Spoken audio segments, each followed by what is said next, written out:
My name is Billie Redmond, and I'm the CEO of Coldwell Banker Commercial Trademark Properties, and I am a job creator.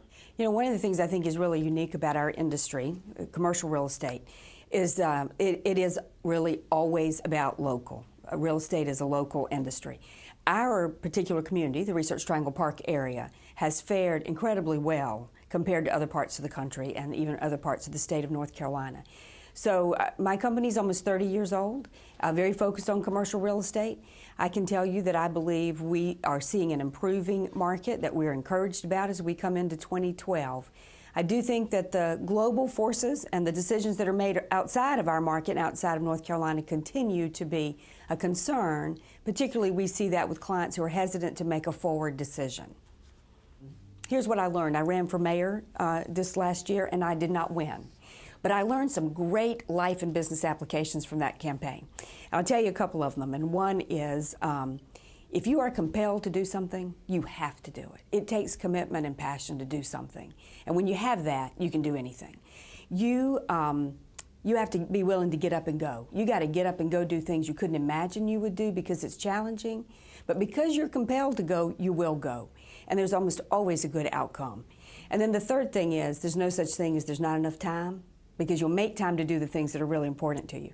So that was a long answer to the fact that today, for those brokers who are starting in our industry, they're finding new opportunities because our industry has forever changed. Well, you know, every administration has its strengths and weaknesses relative to the things that they place the most importance on. I am very, very concerned about our regulatory environment today. And as much in my business as in my community involvement and volunteerism around health care and education and other regulation that really impacts the community, we see more and more burden.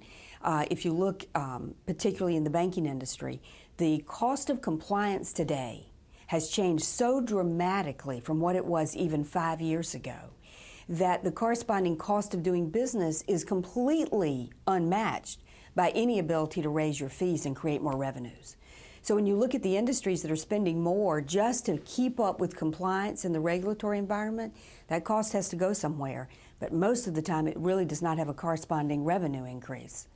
I believe that the new regulatory environment we've experienced in the last few years and the anticipation of the regulation that will be enforced soon, particularly around health care and benefits, is truly keeping small businesses in particular from making hiring decisions.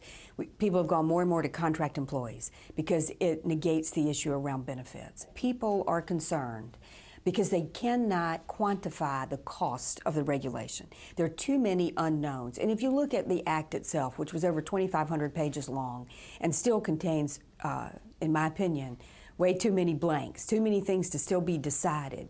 That means that you can't plan, you cannot prepare. And I think in today's global environment, people are probably not really doing 5-year strategic plans today, but they are trying to look out 12 months, 18 months, or 24 months.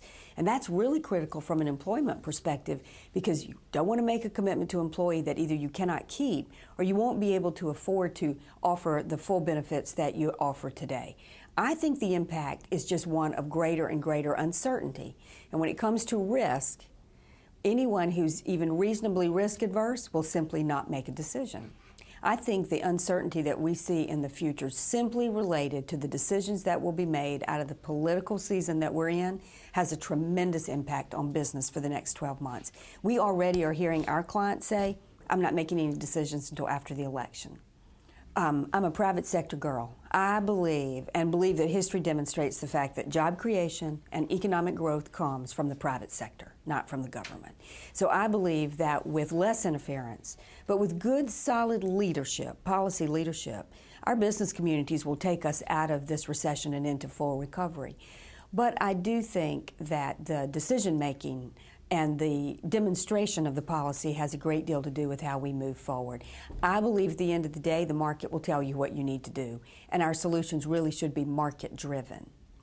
I'm pleased to say that we just finished the best year in the history of our company, and I will tell you that 2008 was the worst, but it was because we were innovative and we were flexible and nimble to really focus on our core skills and move into a different business model that allowed us to survive and thrive.